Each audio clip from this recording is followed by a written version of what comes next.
Buenas, aquí estamos en otro episodio de la tertulia política con Felipe Vélez. Hoy tenemos aquí un invitado que conozco, que respeto aún más, a César Tamayo, decano de Economía y Gobierno de AFIT. Yo creo, César, que vos sos una voz muy autorizada para que nos ayudes aquí a entender todos estos cruces de economía, política, coyuntura. Vos entendés el país y los problemas públicos desde la evidencia, desde los datos. Y quiero hablar de eso, pues justamente de todo lo que estamos viviendo y cómo se gobierna, sobre todo en un país tan fracturado. Entonces, César, bienvenido. Muchas gracias por estar aquí con nosotros, por aceptar esta invitación. Gracias a vos, Felipe. Para mí, pues, privilegio estar en la tertulia. He escuchado varios de los episodios, me gusta mucho y pues tus palabras pues son muy generosas, más de lo que me toca, pero sí soy curioso y me gusta echarle cabeza a los problemas del país, a los problemas de la ciudad, a los fenómenos sociales. Yo he tenido la oportunidad de analizar con vos varios problemas de ciudad y he aprendido muchas cosas a través tuyo, que por eso quiero que se las mostremos a la gente que nos está viendo. Bueno, entonces vos, César, para que empecemos como por el principio, vos eras un hombre economista, investigador, estabas en la banca multilateral, en Washington. ¿Cómo llegaste aquí a Colombia nuevamente, a AFIT? Bueno, sí, la verdad es que yo nací y crecí en Medellín, en esta ciudad, pero hace algo así como un poco más de 20 años me fui a ver el O sea, mundo. estuviste 20 años por fuera. Estuve más o menos 15 por fuera de Medellín y llevo más o menos un poquito más de 5 acá, pues ya más, 6 y pico. Entonces hace un poco más de 20 años, más o menos 22 años, me fui de hecho me había ido antes a Bogotá, me fui a Inglaterra y me fui después, volví y me volví a ir ya a Washington, donde estuve pues buena parte del tiempo que estuve por fuera. En Estados Unidos estuve alrededor de 11 años y mezclando trabajo y estudio. Estuviste Entonces particularmente en el BID, estuve ¿cierto? en el BID y estuve en la mitad haciendo también un doctorado en economía. Entonces yo estuve trabajando, estudiando, trabajando. Y hace unos años, casi 7, estando en el BID, me invitan a volver a Medellín a trabajar por esta universidad que es de esta ciudad, EAFIT. Yo aprovecho para decirlo siempre que puedo. EAFIT no es una universidad de alguien, no es de una corporación religiosa, no es de un grupo de empresarios, que hay veces también hay concepciones pues erróneas, no es de un grupo político, no. EAFIT es de la ciudad. Hay un grupo de personas que custodian este patrimonio que es de la ciudad y de la comunidad pues, y del país, porque es una universidad ya nacional. Entonces me invitan a volver y para mí pues es un reto interesante, profesionalmente apasionante, también con mi familia volver y volver a ver a mi familia que había dejado acá, pero ya volver con mi propia familia. Fue pues digamos que todo nos cuadraba todo, era una buena solución, digamos, o una Era el buena momento de volver. oportunidad, era el momento de volver, sí. Y en el BID, ¿tuviste como algún enfoque especial? ¿Te dedicabas a resolver problemas de política pública? En el BID, yo estuve en varios lugares, me recorrí por ahí 4 lugares distintos del BID. Estuve, por ejemplo, en el área de investigación, que es donde se piensan pues como problemas de manera transversal, donde hay, digamos que más apoyo, más cercanía, de hecho con la academia, mucho de eso me ha servido ahora y continúo pues trabajando con ellos ahora desde AFIT y con el grupo maravilloso aquí de profesores de AFIT, pero pasé también por lugares que ayudaban a pensar, por ejemplo, los mercados financieros, el rol de las pymes en las economías. De pasada tenía conversaciones y proyectos que involucraban también inclusión, proyectos de inclusión o cómo tratar los problemas de inclusión que son severos en América Latina a través de inclusión económica de las personas, inclusión financiera de las personas, inclusión en los mercados laborales. Trabajé pues, con algunas personas que tratan de entender cómo podíamos hacer que funcionaran mejor los trabajos en América Latina. Entonces estuve como en varios lugares, conocí los países del Cono Sur, como las diferencias, por ejemplo, eso me ayudó a ver las diferencias ver a Colombia en perspectiva. Porque ¿Nunca te tocó atender ningún problema de Colombia? sí, un par de cosas sobre cómo funcionaban los mercados financieros en Colombia me tocó, no era a lo que me dedicaba principalmente. En uno de los proyectos sí visitamos Colombia y vimos datos de Colombia. Entonces, a veces sí, pero yo creo que una de las cosas que me sirvió mucho de trabajar en el banco fue, bueno, hubo dos cosas que para mí fueron como grandes lecciones. Una fue trabajando en el banco con una persona que ya no está en el banco, pero que dejó una huella impresionante en el BID, que se llama Santiago Levy, es un gran economista. Santiago Levy era el vicepresidente de sectores cuando yo estaba en el banco, y la idea de Santiago, como yo lo interpreté, y yo lo conversé hace poco con él aquí, que estuvimos en un encuentro, creo que de la ANDI en Cartagena, la idea de Santiago era: el BID tiene que ser un banco de conocimiento, o si no, no va a ser relevante en la región. Y eso involucraba llevar conocimiento a todas las áreas, que no funcionara como un banco simplemente comercial, ¿sí? Que solamente que sus clientes eran gobiernos. No, que funcionara como un banco de conocimiento, que le ofreciera a los países conocimiento. Y eso implicaba robustecer las áreas como más comerciales con conocimiento, no hacer una operación, un préstamo, si no tienes evidencia detrás. Entonces, eso me marcó usar la evidencia para ayudar a resolver los problemas que a veces requerían financiación, pero muchas veces los países iban al banco no solamente, o a veces lo último que necesitaban era financiación, necesitaban era alguien que les ayudara a pensar los problemas, que conociera que tuviera diagnósticos, que conociera esto cómo se había resuelto de pronto en otras partes. Entonces, ese banco de conocimiento para mí fue una de las cosas como que me marcó pues de trabajar en el banco. Y la otra que me ha sido muy útil es haber visto a Colombia en perspectiva, porque cuando uno está aquí, crece acá, y me pasa ahora pues después de unos años de vuelta en Colombia. Está uno inmerso en medio del problema y no tiene esa distancia que a veces es importante para objetivizar las soluciones. Así es. Entonces llegaste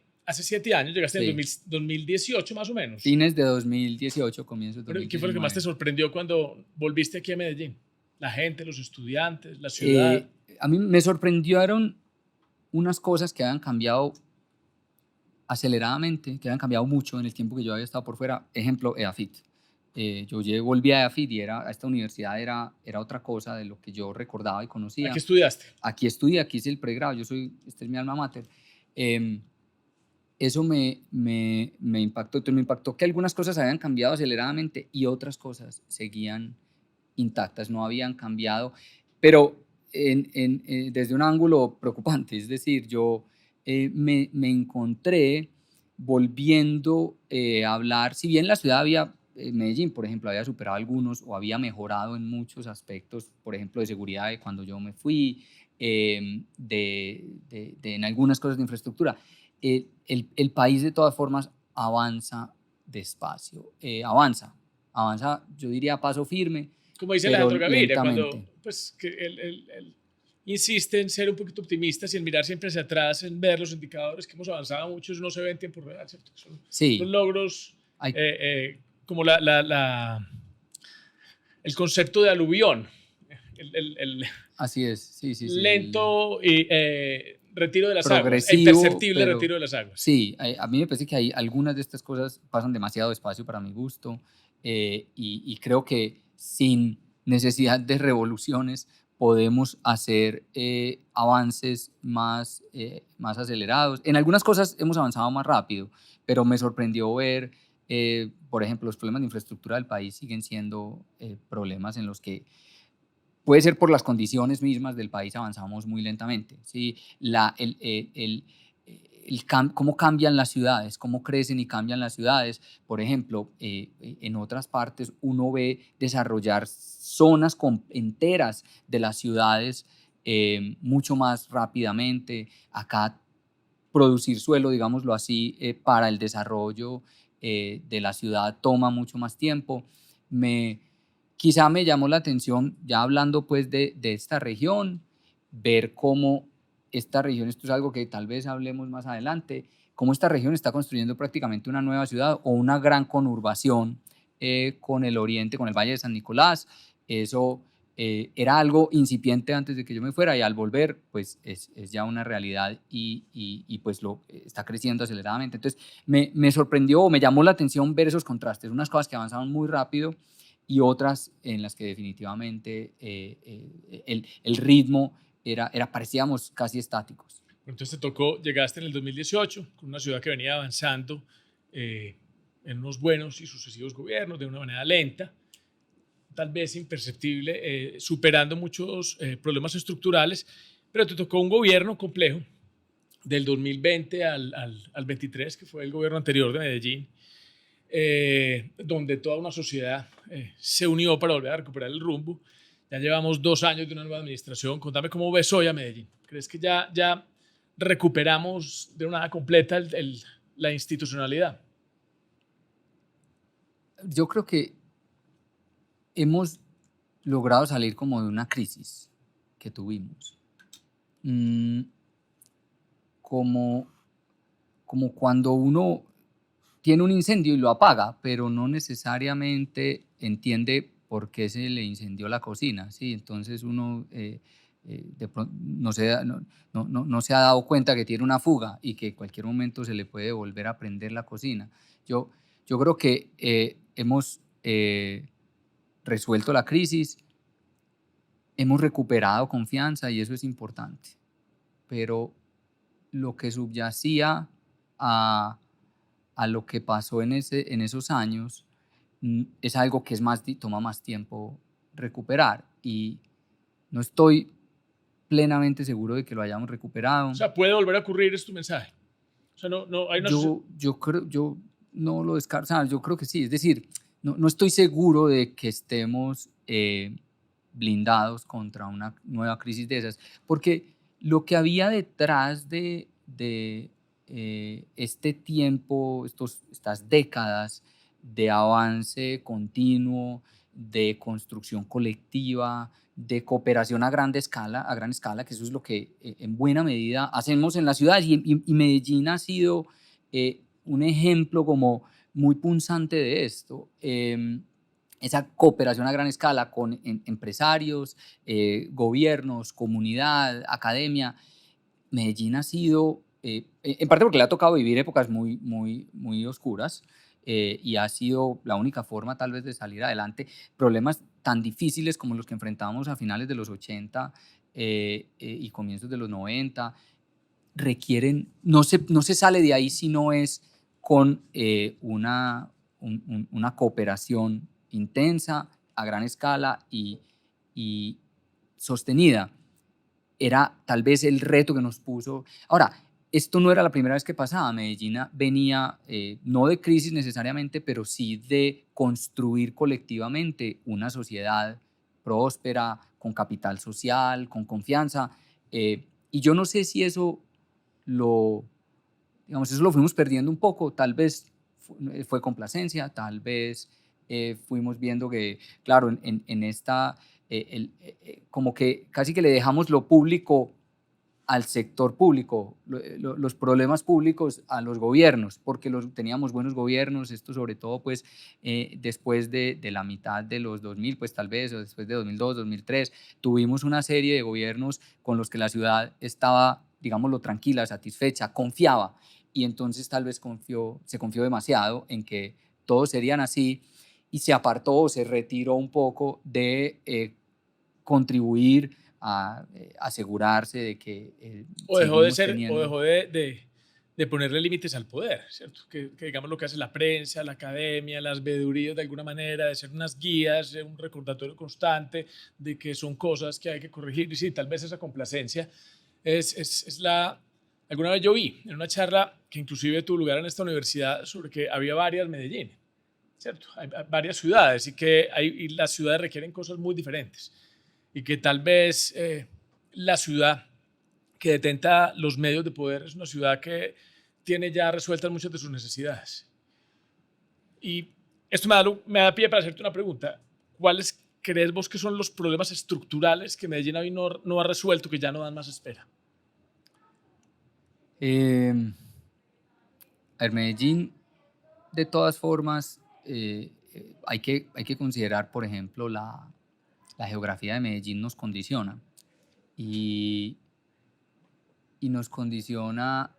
A ver, las ciudades que son, las ciudades son eh, lugares donde donde logramos esa cooperación a gran escala.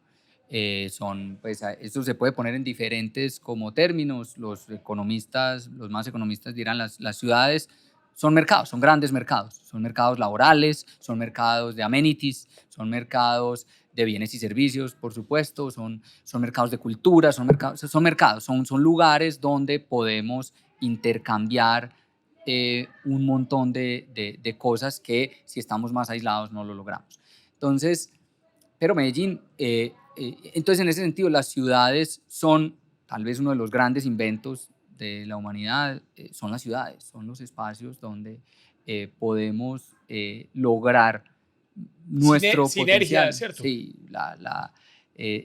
donde la empresa humana y la experiencia humana son tal vez, para mi gusto, donde encuentran su máxima expresión, donde vos puedes interactuar con otros y demás. Entonces las ciudades necesitan, pero digamos, las ciudades necesitan, como las plantas y las flores, regarse, necesitan cuidarse, y Medellín ha necesitado crecer, en parte ha sido su éxito. Ha habido factores de ambos lados.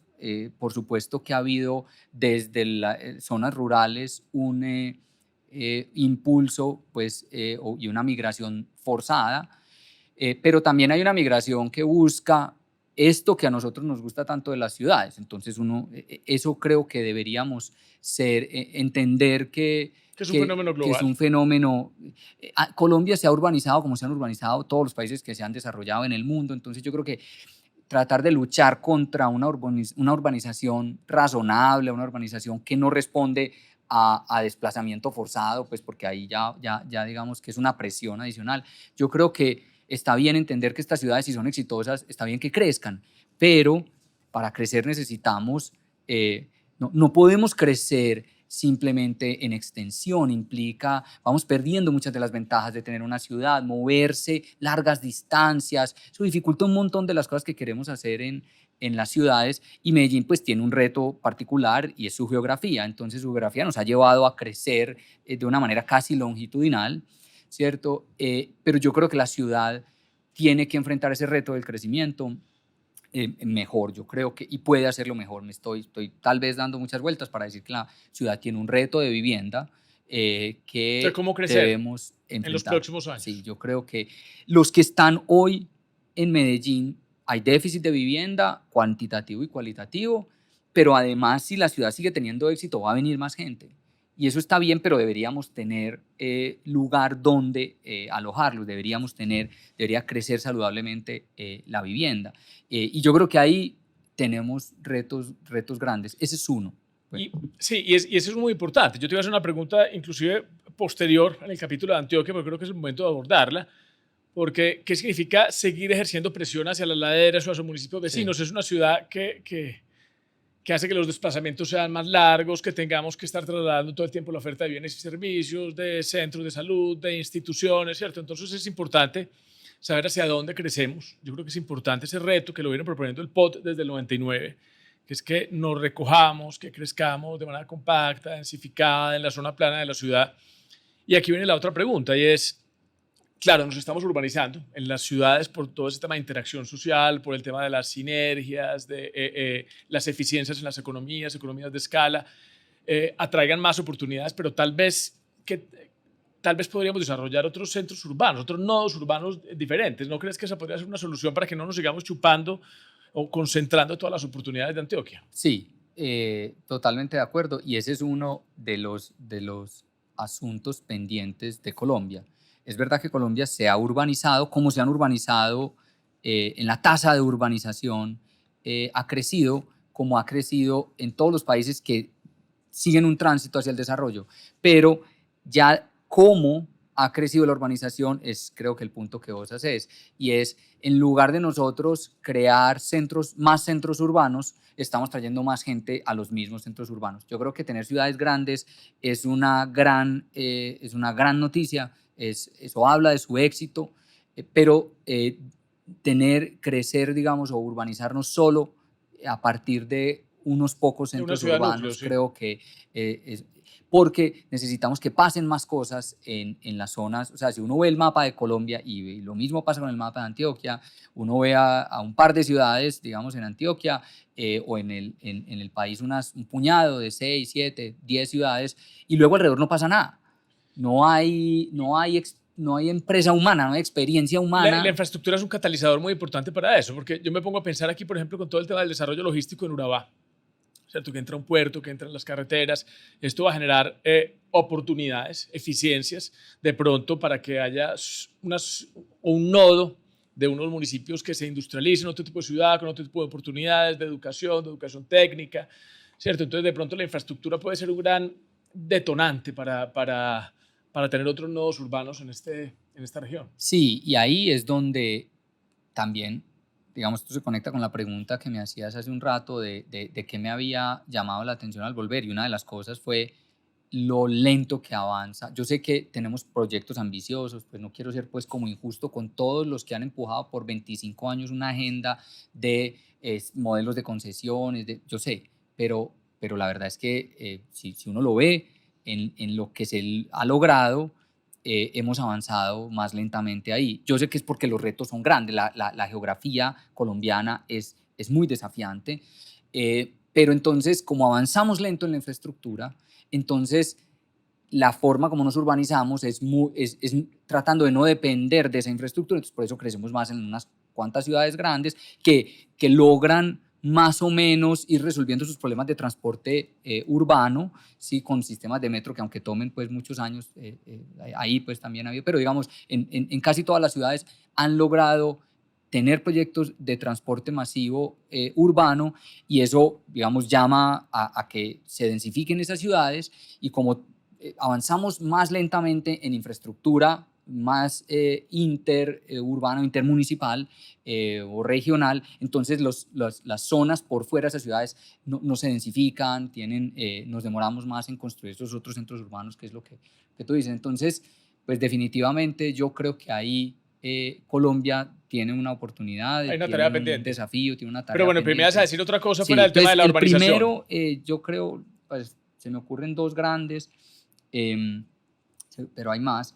Pero para cerrar como el capítulo de desafíos estructurales de Medellín, esto aplica a Antioquia también en realidad, si querés hablar de Antioquia, uno es de cómo crecer y de la vivienda, como lo decías, vivienda, densificar en las zonas, no en las laderas, sino en las zonas planas y demás. Yo creo que ahí tenemos que avanzar.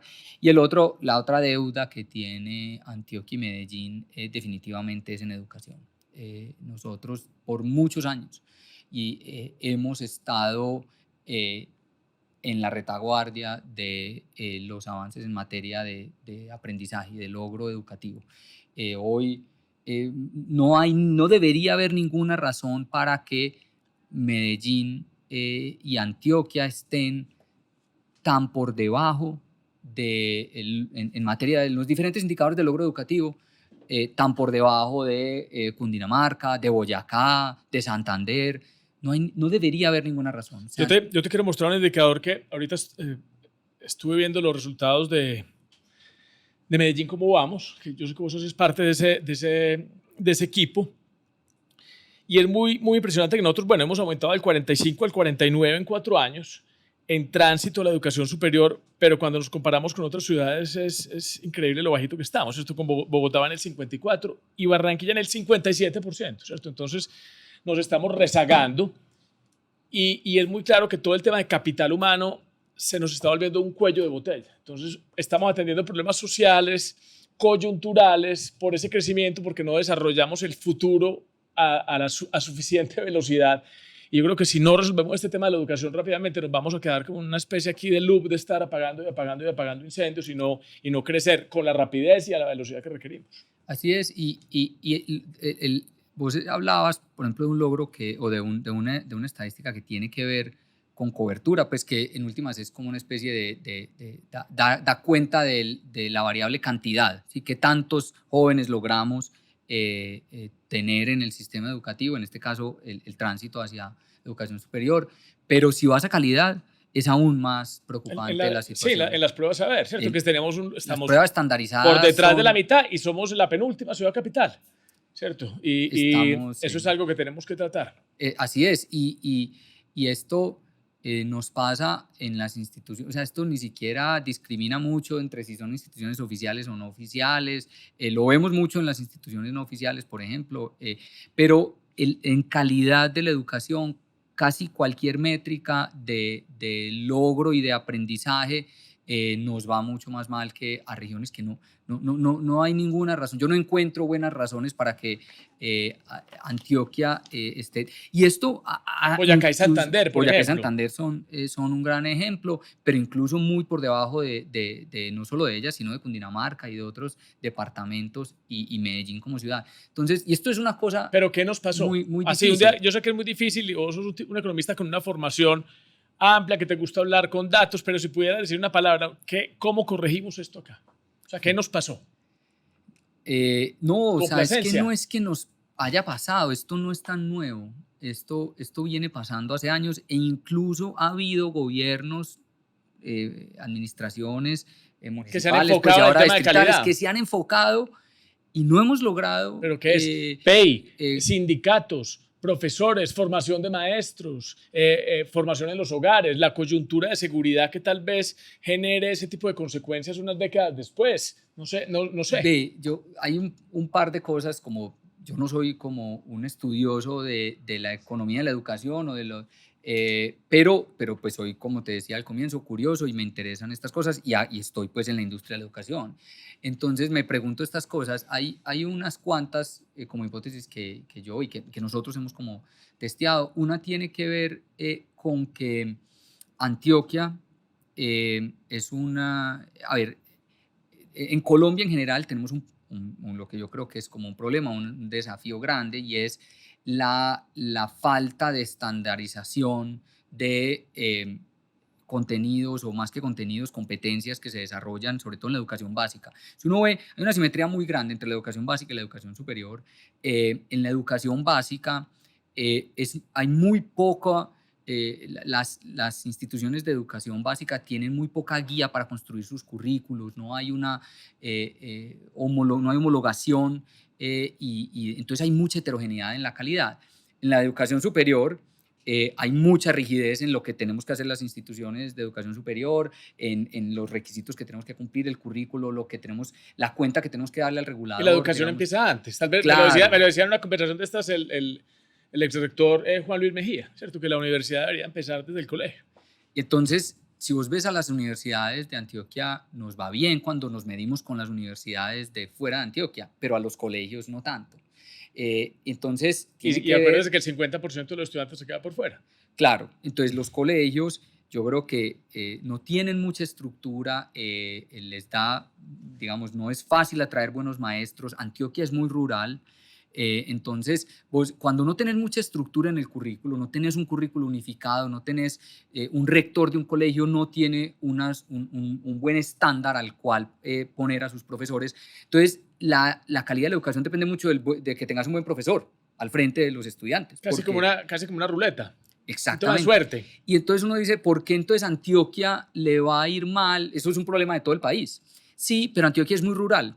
Entonces, llevar buenos profesores a la ruralidad en Antioquia es muy difícil. Entonces, pero acuérdate que Medellín también tiene problemas de calidad. Sí. Y Medellín también tiene esos problemas. En Medellín yo creo que también ha habido, históricamente hemos tenido un problema esto es una más hipótesis mía, un problema de competencia, por ejemplo, en la educación no oficial.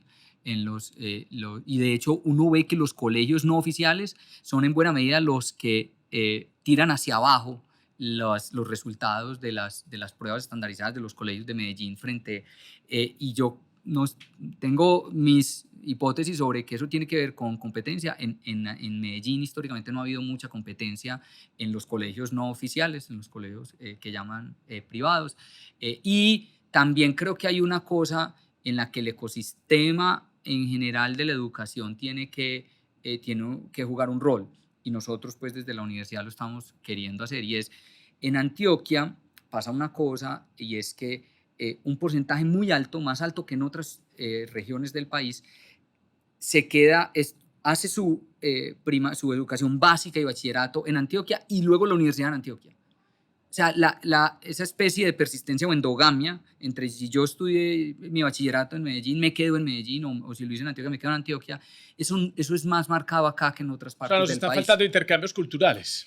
Lo que pasa con eso es que si tus estudiantes casi seguro van a terminar en las universidades antioqueñas, entonces dependes mucho de que las universidades antioqueñas jalen hacia atrás a los colegios en calidad y en excelencia, ¿sí? Porque si no, los estudiantes van a decir, yo no me voy a ir a los Andes, no me quiero ir a Bogotá, eso es muy frío, y yo por alguna razón no me quiero ir de Medellín, me quiero quedar acá. Y entonces ahí no tengo que competir para entrar a la Nacional de Bogotá o a la Universidad de los Andes de Bogotá o a la Javeriana de Bogotá, donde compito con todo el país para entrar.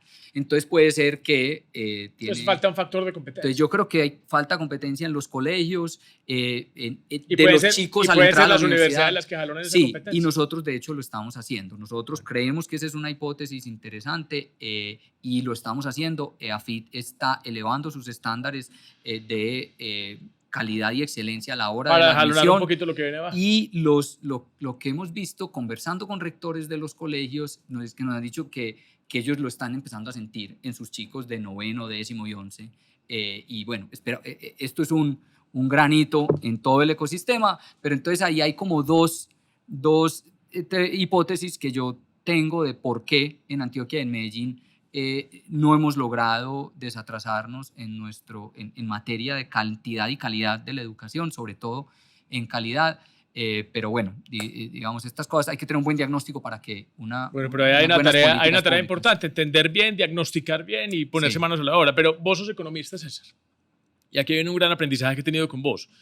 Es impresionante, el desempleo viene bajando y viene bajando y viene bajando. O sea, ya estamos en un tema de empleo total. Nosotros tenemos un canal donde estamos todo el día enviando ofertas. Hay gente que necesita trabajo. A mí no me concuerdan las estadísticas. Hay una cifra que le permite a uno entender mejor la estadística y es la informalidad. Yo creo que la informalidad no es mala per se. Y yo quisiera hablar un poquito como de empleo no suficiente, de que esa informalidad no se sabe cuánto la gente está devengando y ahí va el aprendizaje al que quiero llegar. Y es que de pronto hay que tener un tema en el empleo de calidad, que eso va directamente a la educación, la formación para el trabajo, porque hay muchos también emprendimientos y empleos de subsistencia. O sea, que ese apoyo al emprendimiento, a que todo el mundo emprenda, que todo el mundo haga empresa, esa subsistencia no está siendo suficiente, que tenemos más bien que apuntarle al empleo de calidad. Sí. Te hice varias preguntas en una, pero quería llegar a esas cosas que tengo que desempacar y ir una por una. Pues yo tampoco lo haré de forma muy ordenada, pero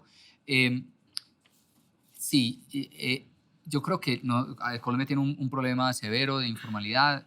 Hay pues economistas laborales y personas, no solamente economistas, en esto hay desde las ciencias sociales, desde las ciencias jurídicas se ha estudiado el problema laboral y tienen unos insumos ahí muy interesantes. De hecho, pues nada más, el economista que yo mencionaba ahorita, con el que por fortuna me tocó trabajar en el banco, en el BID, lideró la misión de empleo de Colombia, que es Santiago Levy, y ahí hay cosas muy nutritivas desde el punto de vista de diagnóstico e insumos de política pública. Santiago decía, cuando uno le pregunta, él te dice, ustedes están tan mal que es muy difícil que empeoren, y parece pues que en meses recientes nos hemos propuesto empeorar.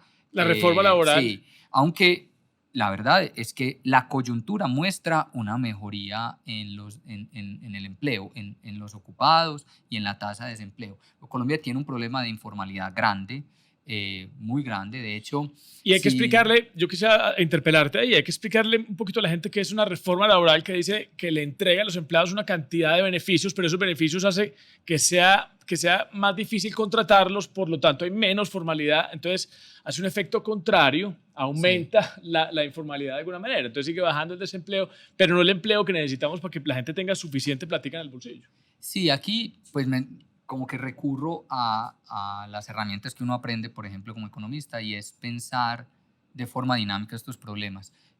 Un ejemplo, pues como muy sencillo, para no hablar concretamente ni de esta reforma laboral, ni ninguna previa, sino en abstracto, uno pensaría que si yo tengo una cantidad de personas empleadas y yo como regulador, como gobierno, como política pública, digo, miren, vamos a poner una serie de barreras a los despidos. Vamos a hacer mucho más costoso que usted pueda despedir a alguien. Como empresa, usted pueda despedir a alguien.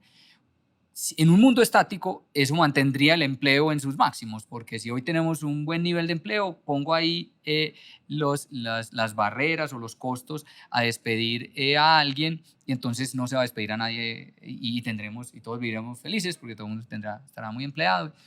Pero hay que pensar esto en términos dinámicos, y es que quien está tratando de crear una empresa y crear empleo a partir de ella, va a pensarse muy bien antes de contratar a alguien, porque sabe que después, si tiene un choque, si tiene una situación difícil, va a ser muy costoso despedir a esa persona.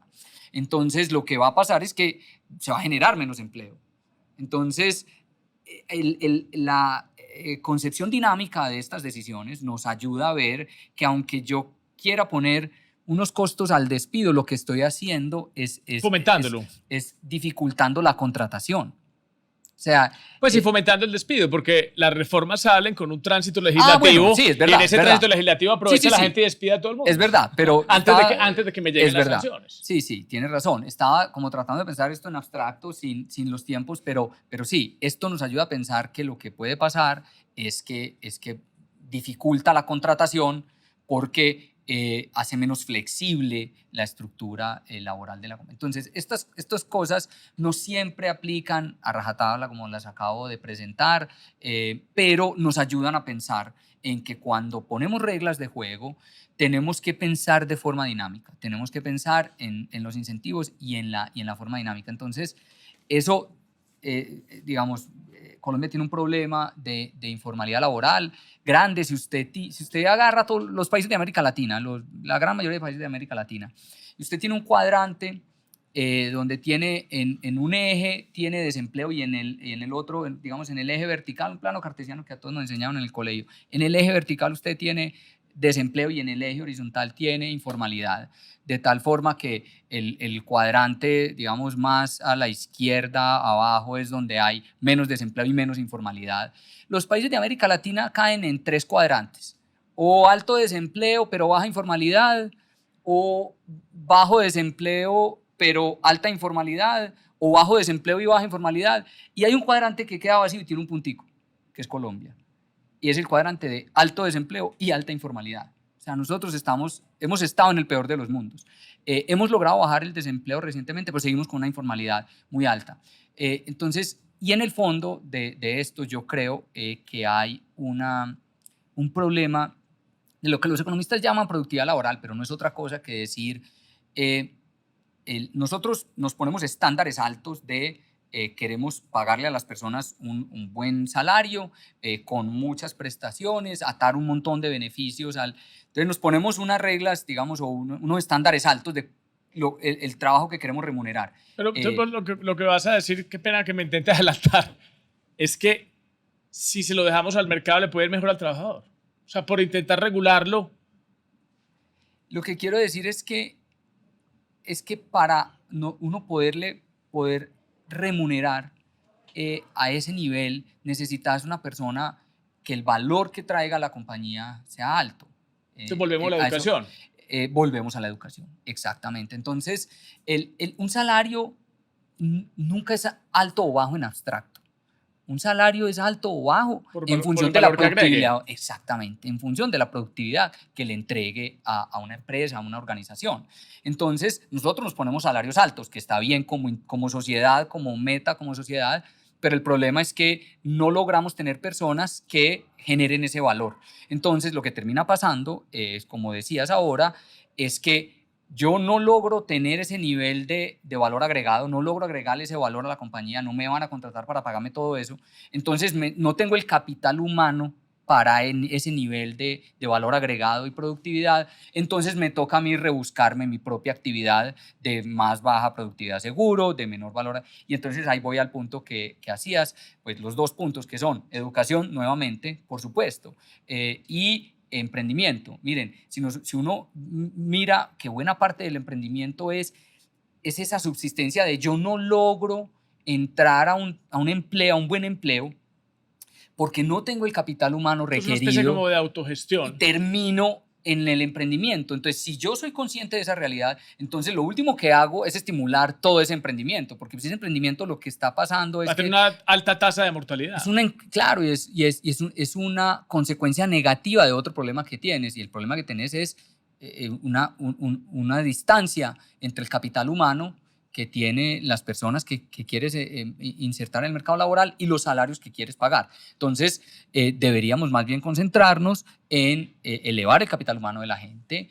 Y ahí hablamos ahorita del problema de educación básica, educación media y superior, por supuesto, pero también tenemos el problema de educación para el trabajo. Ahí tenemos unas deficiencias muy grandes, y todo esto redunda en que tenemos personas con poco capital humano, pues, o muchas personas que no logran tener el capital humano requerido para que en una empresa lo contraten con su salario, con todas las prestaciones, con toda la calidad de un buen empleo, y entonces terminan en la informalidad y en el emprendimiento. Al contrario, lo que debemos estimular es el crecimiento de compañías y el mayor capital humano para que tengan buenos trabajos en esas compañías. Entonces, atentando contra tu pensamiento sistémico que requiere muchos datos, uno podría decir de manera intuitiva: nosotros necesitamos formación para el trabajo y formación técnica, y ojalá, de manera muy prematura. Es decir, por ejemplo, donde más deserción hay, en ese tránsito de educación secundaria media técnica o de primaria a secundaria, que la gente ya sepa que se está formando para un empleo, que rápidamente puede ponerse plática en el bolsillo, y tal vez ahí empezamos a formar un poquito a lo que nuestro mercado laboral está requiriendo. Sí, de todas formas seguimos, ahorita hablabas del tránsito, o sea, estamos alrededor del 50-55% de educación superior. Entonces, de todas formas seguimos necesitando más profesionales, sin duda. De hecho, seguimos necesitando más personas con posgrados. Los retornos a la educación de estos niveles de educación son muy altos todavía en Colombia, lo que quiere decir que todavía hay una escasez, pero también necesitamos, y con urgencia, más educación para el trabajo, más educación técnica y tecnológica. Entonces necesitamos más de todos los niveles de educación, y mejor educación, incluso desde el bachillerato. O sea, necesitamos mejor nivel en el bachillerato, necesitamos más y mejores profesionales, y ni hablar de los otros que mencionabas de educación técnica, educación para el trabajo. Bueno, nos está quedando cortico el tiempo para poder hablar ahorita de Antioquia, que te quiero preguntar unos temas aquí importantes. Entonces quiero cerrar Medellín con dos preguntas en una. Yo siempre he pensado en una especie como de Doge, no sé si es bueno referirse al gobierno actual de Estados Unidos, pero yo creo que esta revisión profunda del presupuesto es necesaria en Medellín, porque ve uno que es un presupuesto ingente, demasiado dinero que ya no alcanza, ¿cierto? No es suficiente, y que los valores siempre son más altos que cuando tú lo comparas en valores unitarios en otras geografías, o la empresa privada con el sector público, ¿cierto? Es como que hay unos valores que no resuelven problemas y que cada vez son más grandes. Entonces, como revisar ese presupuesto, porque el Estado no puede hacer de todo ni hacerlo bien, para enfocarnos en lo que realmente es necesario, es prioritario en el tema de vivienda, que no da para que haya vivienda de interés social porque no le da al sector privado. Entonces ahí hay una falla de mercado donde entra el sector público, en temas de crecimiento, de banco de tierras para poder crecer de manera ordenada, en temas de educación donde yo creo que el Estado debería enfocarse en unos puntos importantes.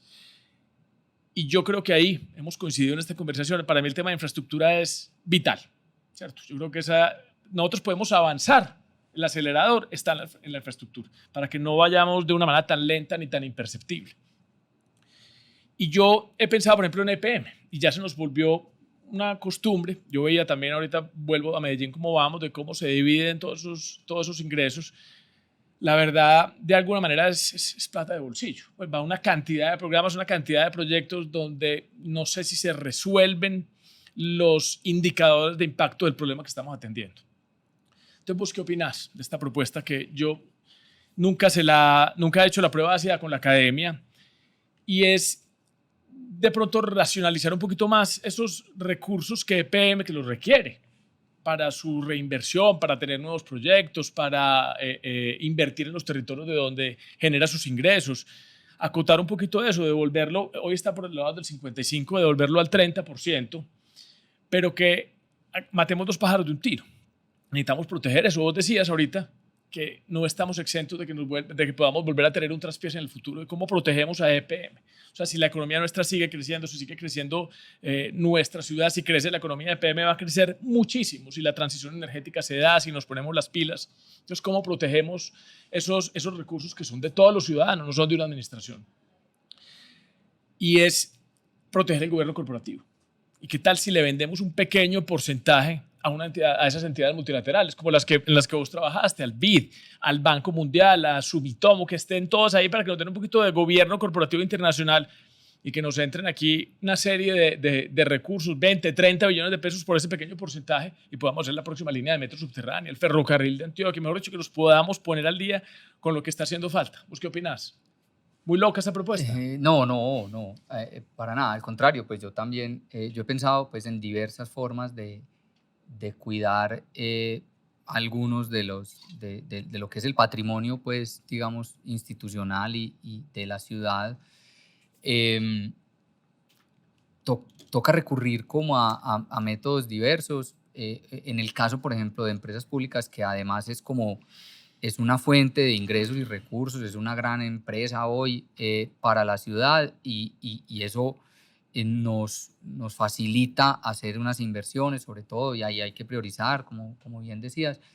Yo creo que eso a mí me parece es deseable. Yo quisiera ver una cosa como esas en empresas públicas. O sea, hablando ya del caso concreto que mencionas, y es, ¿será que podemos en empresas públicas tener participación de alguien que nos ayude a blindar un poco?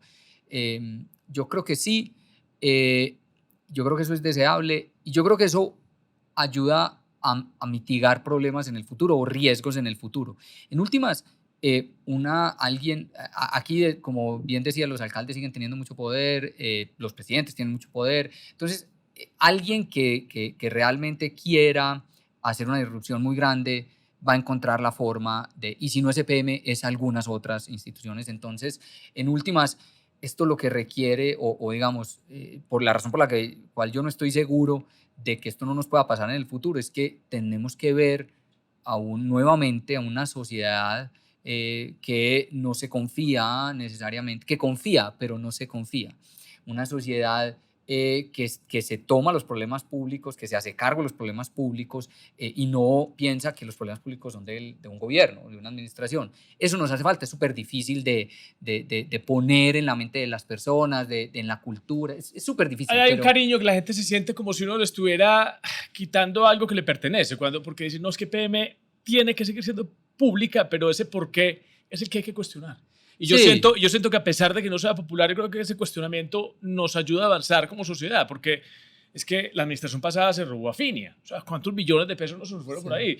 Hombre, acuérdense del tema de las vajillas en EPM, ¿cierto? Yo creo que lo que tenemos es que protegerla para que crezca más y siga por muchos años más brindando la oportunidad de desarrollar. Sí, yo creo que una solución como la que planteas a mí me parece razonable, pues eso involucra un montón de cosas más, pero sí, ponerle restricciones a lo que puede hacer, poner un gobierno corporativo pues más robusto, eso sin duda pues como que todo eso ayuda.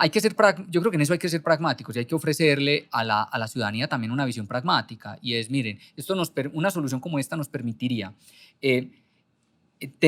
seguir teniendo los recursos que le aporta EPM a la ciudad, pero garantizarlos en el futuro. Es un poco como ofrecerle a la gente una visión de, este es el contrato que usted hace con sus hijos o sus nietos o las generaciones futuras, en el siguiente sentido.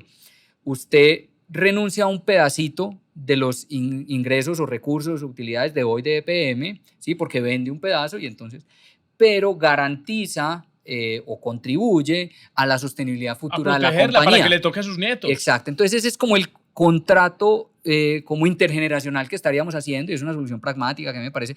El ejemplo pues es Ecopetrol. Ecopetrol pues ha sufrido mucho, pero yo claramente prefiero haber tenido en esa junta de Ecopetrol a los representantes de los accionistas minoritarios, a los representantes de fondos y demás que hemos tenido, a los miembros de junta independientes, técnicos que hemos tenido, que sin ellos pues, habríamos estado peor si no tuviéramos al menos ese 10% de Ecopetrol en manos de los privados, de las personas. Las personas. Por eso es que yo pienso, de pronto en un tema internacional que genera un poquito más como de rendición de cuentas, sí. pero mejor dicho, lo importante es empezar la discusión. Y esto me lleva a conectarlo con Antioquia, César, y es la diferencia de ingresos entre el municipio de Medellín y el departamento de Antioquia es impresionante, ¿cierto?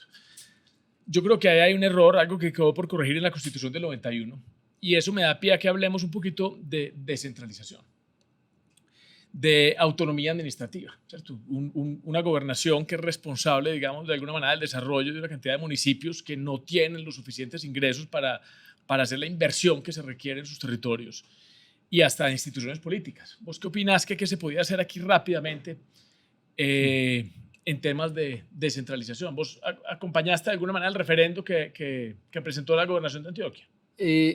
Mira, yo como que mi visión y mi opinión sobre el modelo de descentralización que nos funciona hacia el futuro no está ni del todo alineado con la iniciativa que se aprobó el año pasado de acto legislativo, pues de mayores recursos vía SGP, pero tampoco del todo con la propuesta que hubo sobre la mesa del referendo promovida por el gobernador Andrés Julián. Y voy a explicar por qué. Yo sí creo que, como bien decís, en la Constitución del 91 tenemos algo, una especie de pecado. Que yo alguna vez escuché a Humberto de la Calle que eso no se alcanzó a resolver porque había que entregar antes de una fecha, porque si no ya más o menos el Consejo de Estado había advertido que de ahí ya había un requisito formal donde podían tumbar la constituyente. Sí, y había muchos intereses sobre diferentes formas de crear, no departamentos, sino regiones, en fin.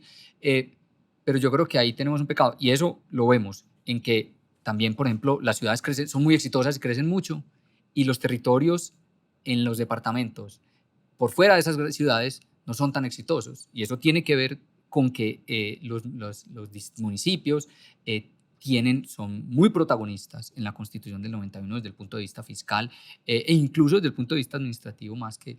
Entonces los departamentos, pero especialmente desde el punto de vista fiscal, entonces los departamentos quedaron pues desnutridos en términos fiscales versus los municipios quedaron muy débiles y yo creo que entonces ¿qué es lo que termina pasando? Terminas con unos cuantos municipios que se convierten en grandes ciudades muy exitosos y un montón de municipios chiquitos, débiles, que no hay que están demasiado lejos de Bogotá para que DNP, el Departamento Nacional de Planeación o algún ministerio allá fuera de eso no solamente es autonomía fiscal, sino también administrativa, porque también se requieren permisos para poder hacer cualquier cosa. O sea, que es una especie como de minoría de edad. Entonces, lo que termina pasando es que todos esos municipios le piden ayuda a la gobernación. Pero la gobernación no tiene recursos, quedó muy débil fiscalmente, porque es muy lejano pedir asistencia, pedir ayuda a Bogotá, no lo conoce suficiente. El natural sería que la gobernación acompañe a esos municipios chiquitos que no pueden tener, digamos, el mismo protagonismo que tienen las ciudades. El acompañador natural de ellos debía ser la gobernación, pero la gobernación lo puede hacer muy poco porque tiene muy pocos recursos. Entonces, mi visión de hacia dónde debíamos movernos en términos de descentralización es a una cosa en donde los departamentos tienen mayor independencia fiscal y posiblemente son más fuertes fiscalmente y esto les permite, digamos, competir en términos de impuestos, les permite y tienen mayor autonomía en algunas decisiones que se pueden tomar sobre infraestructura, sobre títulos mineros, sobre licencias ambientales, un montón de cosas que pasan muy en el territorio y para las cuales, digamos, tener centralizado esto no tiene mucho sentido. Entonces, mi visión es una cosa más en la que parte de, por ejemplo, algunos de los impuestos que hoy son nacionales son recaudados por la gobernación, pero no en la totalidad. Digamos, sigo pensando que el grueso de un impuesto de renta, un IVA, tiene que ser centralizado, pero Pero sí podía ser la renta y un porcentaje de lo que tú recaudes tiene que ir al gobierno central, ¿cierto? Para que haya inclusive una especie como de gradualidad mientras se redistribuyen las competencias. Yo creo que eso es muy importante. Yo creo que es una discusión también que nos queda pendiente de manera tácita, digamos, con la falta de gestión o el abandono, especialmente a Antioquia por parte de este gobierno. Yo creo que queda ese pendiente, algo por discutir. Yo creo que es muy importante empezar a poner cifras sobre la mesa. Sí, porque si vos pensás, hoy las cosas, digamos, no están los ingresos, por ejemplo, de un departamento no están muy atados al crecimiento, por ejemplo, del producto, del valor agregado en el departamento. Sí, hay unos impuestos a la propiedad, hay unos impuestos, una renta cedida, hay unos impuestos pues como... Pero no podía hacer ejercicios ustedes desde la academia. Ahí va una tarea. Ahí va una tarea. Sí. Claro, porque... Y es, bueno, ¿y cuántos serían esos ingresos futuros? ¿Cuánto quedaría entonces percibiendo Antioquia? Entonces, y ya en términos de porcentaje uno empieza, no, esto de pronto es mucho, no, esto es muy poquito. Así es. Si vos y le empieza pones uno a graduar ese... Si vos le pones a los departamentos, a los gobernadores, decir, mire, usted puede, en un pedazo de los impuestos, usted puede poner su tarifa, y la tarifa va a depender de qué tan bien le vaya la economía de su departamento. Entonces vos alineás los incentivos de la administración diciendo, yo, primero, si pongo una tarifa muy alta, mato la economía y no tengo ingresos en el futuro. Si pongo una tarifa muy bajita, pues no tengo ingresos. Si a la economía le va mal, no tengo buenos ingresos. Entonces, alinear los incentivos de que para el departamento quiera que a la economía, no digo que no quiera, pero tenga todo el interés y esté alineado su para incentivo que esté sobre todo con bien que crezca la dirigidos economía los esfuerzos. O sea, tiene que haber como una especie como de disciplina positiva ahí. Sí. Eso es lo que hace alinear incentivos. Entonces, esa es como mi visión. Por eso te decía que no es ni SGP, que es simplemente hay un central que recauda todo, te manda unos recursos y te dicen que gastárselos. A mí eso no me parece pues como falta como el mérito. El arquetipo de la descentralización. Te están mandando la plata y te están diciendo en qué gastártela. O sea, eso no me parece mucha... Estoy caricaturizando, yo sé, pero eso no me parece mucha descentralización. Pero tampoco el extremo de todos los impuestos o de renta o IVA. ¿Por qué? Porque sin duda yo creo que nosotros seguimos siendo un Estado unitario, quiero que se mantenga así, y necesitamos que el grueso de los impuestos van al central, pero un pedazo sí debería estar tiene que ir a las regiones, que son donde se conocen los problemas y se gestiona mejor. Sí. Bueno, y una respuesta rápida para que pasemos a Antioquia. ¿Cuál sería esa obra que necesitaría Antioquia para que nos cambiara, o Medellín, para que cambie el futuro en los próximos 20 o 30 años de infraestructura? Yo creo que Medellín debería tener, y esto pues puede ser muy controversial, yo no sé, pero en su zona más, digamos, donde es más fácil construir, donde debería tener un gran parque y urbanizado, pues un gran parque donde a sus alrededores haya vivienda, en donde hoy tenemos toda esa zona, digamos, del aeropuerto La Herrera y los parques que hay. Eso es como toda un gran parque lineal, que de hecho arranca en el club que hay atrás. Un gran parque central, sí, que le devuelva espacio público al ciudadano, que hoy es espacio aeroportuario, que sea espacio público yo creo que para el ciudadano y que permita crecer en altura en los alrededores, porque esto confunde a la gente. Sí, no sé si eso es infraestructura, que era tu pregunta, pero yo creo que ese es un proyecto que sería transformador para la ciudad. Eso tiene otras tareas implícitas, y eso es que eso aumenta la carga de la ciudad de una manera que rápidamente nos toca desarrollar otro sistema de transporte masivo. O sea, nosotros tenemos que ir desarrollando paralelamente esas conversaciones. Nosotros necesitamos otra línea de metro subterráneo. Sí, pero si lo pensás, si no, igual la gente va a seguir llegando. Y entonces, ¿a dónde van a llegar si no puedes construir ahí? Si no puedes, porque va a llegar a las laderas, donde es difícil llevar servicios públicos, donde es casi imposible llevar transporte masivo. Pero toda esa gente no se puede seguir movilizando como nos movilizamos actualmente. Tenemos que cambiar la forma en que nos movemos. Y una línea de transporte masivo es una solución que hoy no estamos viendo, pero que es supremamente urgente. Para mí eso sería un proyecto transformador. En ese lugar de la ciudad, gran parque con vivienda, te soluciona problemas de vivienda, te soluciona problemas de espacio público, en fin. De movilidad, sí, de calidad del aire, ambiental, de riesgo, de riesgo en las laderas. Entonces te y resuelve un además montón de tenemos la plata problemas. de lo de PM. Mejor dicho, solucionamos aquí varios. Para mí eso sería transformador en Medellín. César, vos sos economista. Aquí hay un tema incómodo ya para que pasemos aquí a nivel nacional y es el crecimiento de la economía, los indicadores económicos, el consumo sigue creciendo. Mejor dicho, la economía va bien. Entonces es un país que no tiene la suficiente caja, que graban cada día más a las empresas, que la curva de Laffer ya no funciona, que está desorganizada, no llegan recursos a los proyectos, a las regiones, el desempleo baja. La economía sigue funcionando, el PIB sigue creciendo. ¿Por qué? ¿Cuál es esa distorsión? Explícamelo desde el punto de vista académico. No, a ver, la economía sí está creciendo.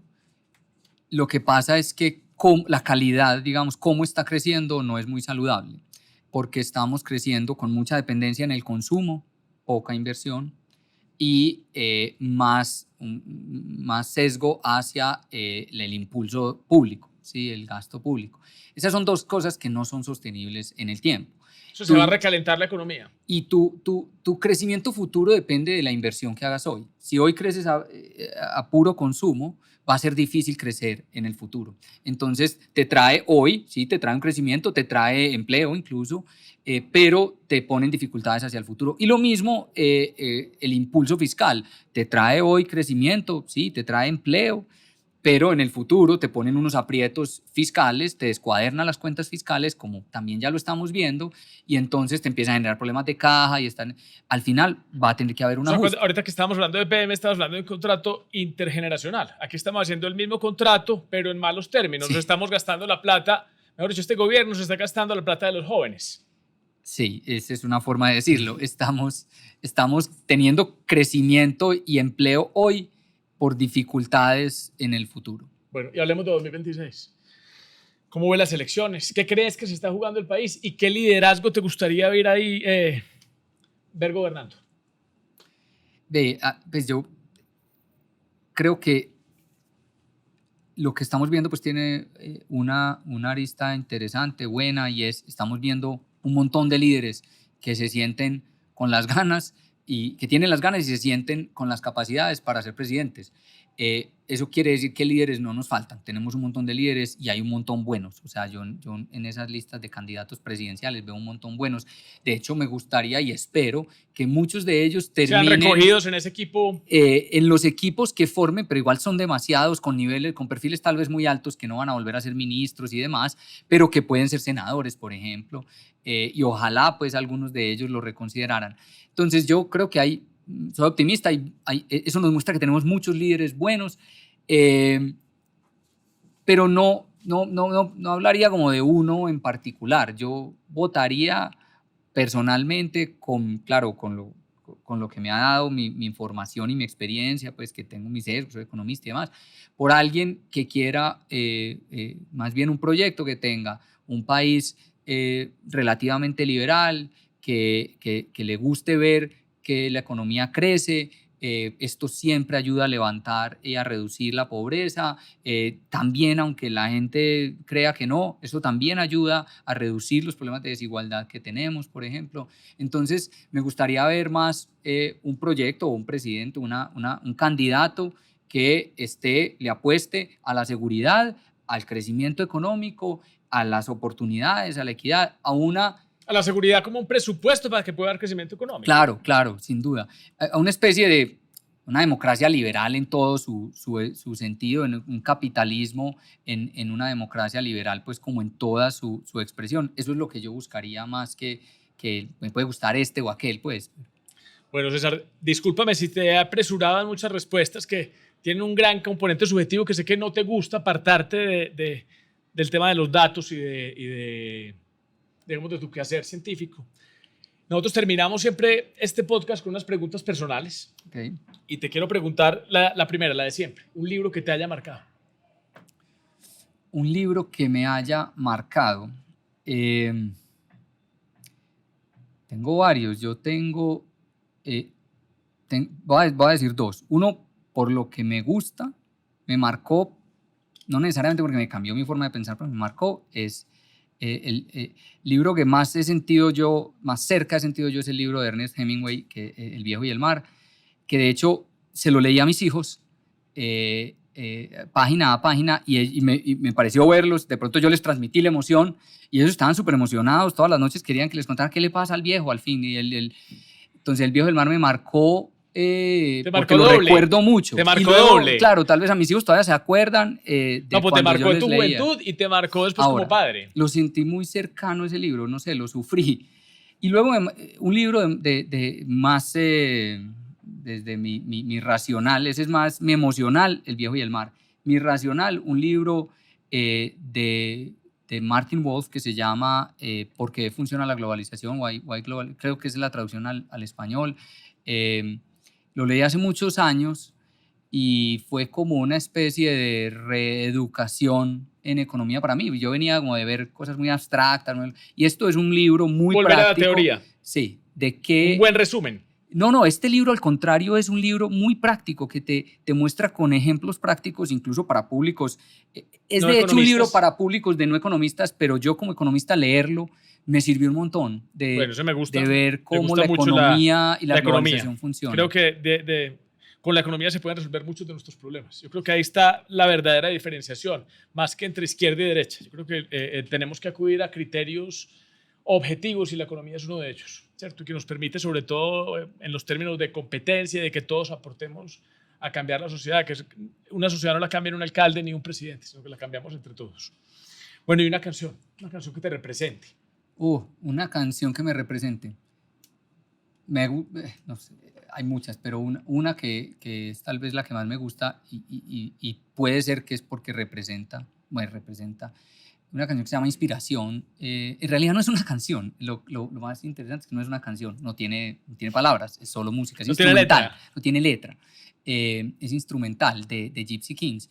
De Gypsy King, sí, se llama Inspiración y creo que me representa porque yo creo que casi cualquiera que la escuche y quienes vean esto, si de pronto se animan a escucharla, transmite calma y eso creo que en alguna medida me representa. Es una de las cosas que trato siempre de pensar las cosas con cabeza fría, trato de enfrentar mientras más difíciles las situaciones con más calma y esa canción me parece que eso es lo que transmite, calma. Bueno, y un lugar de Medellín o de Antioquia que te conecte con lo que vos sos, con esa calma, que la inspirás.